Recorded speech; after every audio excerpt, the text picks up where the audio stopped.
नमस्ते साथियों, स्वागत है आप सभी का शॉर्ट एंड 24/7 रांची पे। मैं हूं आपका दोस्त और कोच राज, और आज इस वीडियो में बात करेंगे एसएससी के बारे में, जो कि बनते जा रहा है धीरे धीरे शॉकिंग सर्विस कमीशन।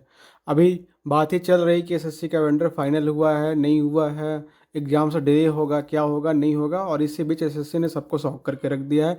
एसएससी ने सारे एग्जाम्स के डेट लगभग प्रीपोन कर दिया है, और सबसे ज़्यादा हिट हुआ है इसमें आपका एसएससी स्टेनोग्राफर 2025 का एग्ज़ाम, जो कि आपका होने वाला था दिसंबर 2025 में, बट एसएससी ने इसको प्रिपोन करके कर दिया है अगस्त 2025 में। ठीक है, थोड़ा सा आप ऑडियो को लेके थोड़ा सा एडजस्ट कर लीजिएगा, क्योंकि मैं आउटडोर में शूट कर रहा हूँ और ये वीडियो आप लोग के साथ शेयर करना इंपॉर्टेंट था। और सबसे शॉकिंग की बात यह है कि एसएससी ने जो एग्ज़ाम्स का जो डेट दिया है वो दिया है आपका 6 से लेके 11 अगस्त तक। तो इसमें काफ़ी बच्चे लोगों के डॉट्स मन में आ रहा है कि क्या एसएससी प्री और स्किल दोनों एक साथ कर लेगा।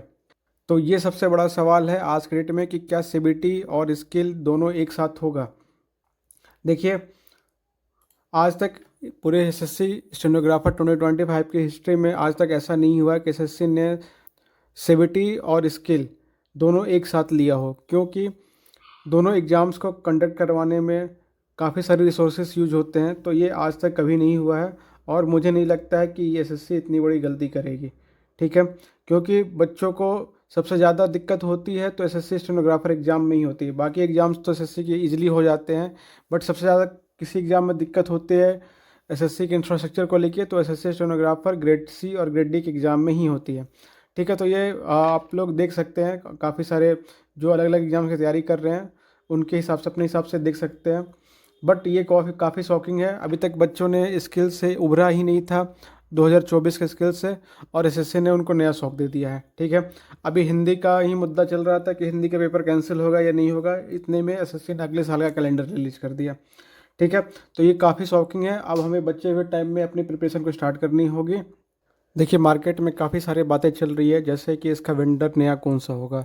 तो वेंडर को लेके जो संशय है मन में, उसमें सबसे पहला जो नाम आ रहा है वो एडिक्विटी का नाम आ रहा है। देखिए, मैं आप लोगों को याद दिलाना चाहता हूँ साल 2017 का समय, जब ऐसे ही दिक्कत एसएससी में हुआ था और एसएससी को अपना वेंडर चेंज करना पड़ा था। तो देखिए, उस समय जैसे ही आपकी एग्ज़ाम टीसीएस ने जो दी स्टार्ट करवाया था, तो उस समय पहले जो एसएससी जो करवाते थे एग्ज़ाम, उस समय वो सेफी टेक्नोलॉजीज करवाती थी एसएससी के एग्ज़ाम। बट 2018 के बाद से एसएससी के जो सारे एग्ज़ाम्स थे वो टीसीएस आयोन डिजिटल को मिल गया था उसका टेंडर। ठीक है, तो उसके बाद से वो एग्ज़ाम्स करवा रहे थे। तो आपने 2018 का अगर पेपर देखा होगा तो आप देखेंगे कि उसमें ट्रेडिशनल पार्ट वाले क्वेश्चंस ज़्यादा आ रहे हैं। तो देखिए, मेरा रिकमेंडेशंस ये होगा कि बच्चे जो ट्रेडिशनल पार्ट्स को स्किप करके अब जो स्टैटिक जीके और अदर पोर्शंस को कर रहे हैं, तो मेरा उनसे ये रिक्वेस्ट होगा कि आप जीके जीएस की जो तैयारी है आप ट्रेडिशनल पोर्शंस को भी ध्यान में रखते हुए करेंगे। ट्रेडिशनल पोर्शन जैसे आपकी हिस्ट्री प्रॉपर जो हो गया, एंशिएंट मेडिएवल, मॉडर्न हिस्ट्री हो गया, ठीक है, पॉलिटिकी हो गया, ठीक है, ज्योग्राफी हो गया, इकोनॉमिक्स हो गया, तो आप वहाँ से भी क्वेश्चंस बनने के चांसेस लग रहे हैं। ठीक है, क्योंकि आप एसएससी का इतिहास रहा है कि जब भी वेंडर चेंज होता है तो वो एसएससी जो पहले ट्रेडिशनल पार्ट से पहले बुक को ख़त्म करता है। तो बुक को क्वेश्चन जब भी ख़त्म होगी उसके बाद ही क्वेश्चन एसएससी इधर उधर क्वेश्चंस पे भागेगा। तो अभी पहला साल होगा नए वेंडर के लिए, तो वो प्रॉपर जो आपके ट्रेडिशनल पार्ट्स हैं उनसे क्वेश्चंस पूछेगा। और अभी आपको पता होगा कि रिसेंट में इंडियन गवर्नमेंट ने बुक से मुगल हिस्ट्री को हटा दिया, तो आप मुगल हिस्ट्री को आप स्किप भी करके चल सकते हैं, क्योंकि अब वो पोर्शन शायद वहाँ से क्वेश्चंस ना भी बने। तो आपको वहाँ पे इम्पोर्टेंस अपना समय कम देना है, एंशिएंट और मॉडर्न हिस्ट्री में आपको ज़्यादा समय देना है। ठीक है, इंग्लिश और रीजनिंग की आपकी तैयारी वैसे ही चलेगी, क्योंकि आप क्वेश्चंस का पैटर्न उठा के देख लीजिए। 2017 से लेके अभी तक एसएससी में, एसएससी स्टेनोग्राफर के एग्ज़ाम में इंग्लिश और रीजनिंग मोर और लेस सेम तरीके से पूछी गई है, उसमें कोई भी दिक्कत नहीं हुई है। तो ठीक है, मैं इसमें बहुत ही जल्द एक डिटेल वीडियो मैं लेके आऊँगा। तो ये थी अभी आपकी कि एसएससी बन गया है शॉकिंग सर्विस कमीशन, और सारे बच्चों के जो मन में डाउट है कि सीबीटी स्किल एक साथ हो सकता है। देखिए, इस पे अगर कुछ आगे अपडेट्स मिलेंगे तो ज़रूर बताएंगे। देखिए, पर अभी तक एसएससी के पूरी हिस्ट्री में ऐसा नहीं हुआ है कि सीबीटी और स्किल एक साथ होगा। ठीक है, वो 4 दिन उन्होंने एग्जाम्स के लिए दिया है, वो पता नहीं किस लिए दिया। हो सकता है कि नए वेंडर्स हैं, उनके पास इंफ्रास्ट्रक्चर कम हो, एस टीसीएस आयोन डिजिटल जैसा इंफ्रास्ट्रक्चर ना हो, इस वजह से हो सकता है वो 4 शिफ्ट में एग्ज़ाम लेंगे, 4 दिनों के अंदर में, 4 दिनों के अंदर में लेंगे, मल्टीपल शिफ्ट्स में एग्ज़ाम लेंगे। तो शायद ये एक कारण हो सकता है। ठीक है, तो आगे जैसे अपडेट्स इसमें मिलेंगे तो हम आपके साथ शेयर करेंगे। तब तक के लिए फॉलो करते रहे और हमारे बैचेस एसएससी स्टेनोग्राफर 2025 के लिए जो डेडिकेटेड बैचेस है वो स्टार्ट हो गए हैं। तो आप वहाँ से जुड़ के अपनी तैयारी को नई धार दे सकते हैं ताकि आपका सिलेक्शन जल्दी से जल्दी हो सके। इससे पहले मैं आप लोगों के साथ एक छोटे से इन्फॉर्मेशन शेयर करना चाहूँगा। शॉर्टहैंड 24/7 रांची का टारगेट बैच स्टार्ट हो गया है, जहाँ पे आपकी जो टारगेट रहेगी वो हम लोग लेके चलेंगे 160 प्लस की टारगेट लेके चलेंगे, जहाँ पे आपको एक्सपर्ट फैकल्टीज के द्वारा क्लासेस ली जाएगी। राज सर यानी कि मैंने एसएससी के 3 वेरियस एग्जाम्स को 3 बार मैंने क्वालिफाई किया है। ऋषभ सर आपको पढ़ाएंगे जिनकी एक्सपीरियंस है शॉर्टहैंड और एग्जाम स्किल्स में। पल्लवी मैम भी पढ़ाएगी, उनको भी 5 ईयर्स का टीचिंग एक्सपीरियंस है शॉर्टहैंड और वेरियस कॉम्पिटिटिव एग्जाम्स। हमारे कोर्सेज में क्या क्या ऑफर किया जाएगा? सबसे पहले हम आपके प्रीलिम्स का सिलेबस कंप्लीट करवाएंगे, ठीक है। उसके बाद हम उसकी रिवीजन स्टार्ट करवाएंगे, ठीक है। नेक्स्ट फिर आपके प्रीवियस ईयर पेपर का एनालिसिस करवाया जाएगा, ठीक है। साथ ही साथ आपकी स्किल टेस्ट की भी तैयारी करवाई जाएगी शॉर्टहैंड की, ठीक है, जो कि इंग्लिश और हिंदी दोनों लैंग्वेज में होने वाले हैं। साथ ही साथ आपको टाइपिंग की प्रैक्टिस करवाई जाएगी, ठीक है। इसके बाद जब आपकी मॉक देने की बारी आएगी तो हम मॉक भी आपको देने में असिस्ट करेंगे कि मॉक कैसे देना है, टाइम मैनेजमेंट कैसे करना है एग्जाम हॉल में। और एक बहुत ही बड़ी गुड न्यूज़ है आप लोगों के लिए। मेरी बात काफ़ी स्टूडेंट्स से हुई, काफ़ी सारे स्टूडेंट्स से अपने मुझे फाइनेंशियल प्रॉब्लम्स को बताया। उन्होंने बताया कि कैसे पैसे नहीं होने के कारण वो ऑफलाइन में इंस्टीट्यूट भी ज्वाइन नहीं कर पाते हैं, ठीक है। तो इसी को मैंने ध्यान में रखते हुए मैंने डिसाइड किया है कि मैं ऑनलाइन और ऑफलाइन के जो फ़ी की रेट है वो मैं बहुत ही कम करने वाला हूँ, ठीक है। देखिए, जब मैं यूट्यूब पे आया था तो मुझे नहीं पता था कि लोग मुझे इतना प्यार देंगे। तो 1 महीने के अंदर जो आप लोगों ने मुझ पे भरोसा और प्यार जताया है, मैं आप लोगों को वो वापस करना चाहता हूँ, ठीक है।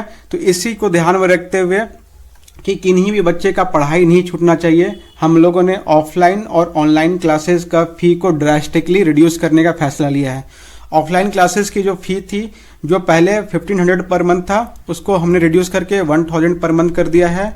और जो 7000 थी, जिसकी वैलिडिटी 6 मंथ होती थी वन टाइम में, उसको हमने रिड्यूस करके 6000 कर दिया है टिल स्किल एग्जाम को। अगर आप वन टाइम में पेमेंट करते हैं तो सिर्फ और सिर्फ आपको 6000 देने होंगे। इसकी वैलिडिटी टिल स्किल एग्जाम रहने वाली है। लगभग 1 साल मैं आपको इसी फी में पढ़ाऊंगा। और ऑनलाइन क्लासेस की भी फी हमने काफ़ी रिड्यूस कर दिया है। वो अगर आप मंथ बेसिस पे ज्वाइन करते हैं तो 1000 पर मंथ होने वाली है। और अगर आप वन टाइम में पेमेंट करते हैं तो सिर्फ और सिर्फ आपको पेमेंट करना होगा 5000 टिल स्किल एग्जाम, जो कि वन टाइम में होने वाला है, ठीक है। तो इसमें मैं आपको प्री और स्किल दोनों पढ़ाऊंगा। देखिए, जब मैं भी तैयारी करता था तो उस समय काफ़ी स्टूडेंट्स थे जो पैसे के कारण अपना पढ़ाई को बीच में ही छोड़ देते थे, ठीक है। तो मैंने वो समय देखा है, उस समय तो मैं कुछ नहीं कर सकता था। तो आज मेरे पास मौका है, उसी को ध्यान में रखते हुए, और किसी की भी पढ़ाई छूटनी नहीं चाहिए, इसको ध्यान में रखते हुए हमने फ़ी को काफ़ी रिड्यूस कर दिया है। ये वैलिड होने वाला है फर्स्ट 100 स्टूडेंट्स के लिए टिल 31 मई। उसके बाद ये फ़ी नॉर्मल हो जाएगी।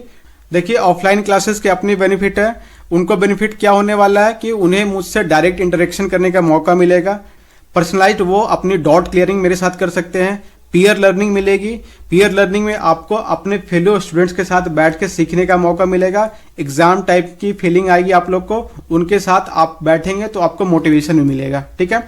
और ज़्यादा से ज़्यादा ऑफलाइन में रिसोर्सेज को एक्सेस कर सकते हैं, फिजिकल स्टडी मटेरियल्स और मॉक टेस्ट इन सेंटर में भी आपको फैसिलिटी मिलेगी। आप मॉक टेस्ट को सेंटर पे भी लगा सकते हैं, ठीक है। साथ ही साथ आपको लाइब्रेरी की फुल टाइम लाइब्रेरी की फैसिलिटी मिलेगी वहाँ पे।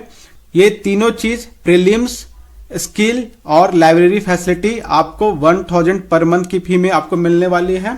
और अगर आप वन टाइम में पेमेंट करेंगे तो वो भी सिर्फ और सिर्फ आपका 6000 ही होने वाला है। जो ऑनलाइन जुड़ना चाहते हैं उनके लिए भी एडवांटेज है, उनको लर्निंग की फ्लेक्सिबिलिटी मिलेगी। आप क्लासेस कहीं से भी कर सकते हैं, आपको रिकॉर्डेड सेशंस मिलेंगे, ठीक है। और ये कॉस्ट इफेक्टिव भी होने वाला है। तो जो रांची से हैं वो हमारे ब्रांच आके ऑफलाइन सेंटर पे इंक्वायरी जरूर करें, ठीक है। ये है हमारा फ़ोन नंबर और ये है एड्रेस। और जो ऑनलाइन जुड़ना चाहते हैं वो मुझे डायरेक्ट कॉल कर सकते हैं। तो ये काफ़ी गोल्डन अपॉर्चुनिटी है, इसको आप मिस ना करें, ठीक है।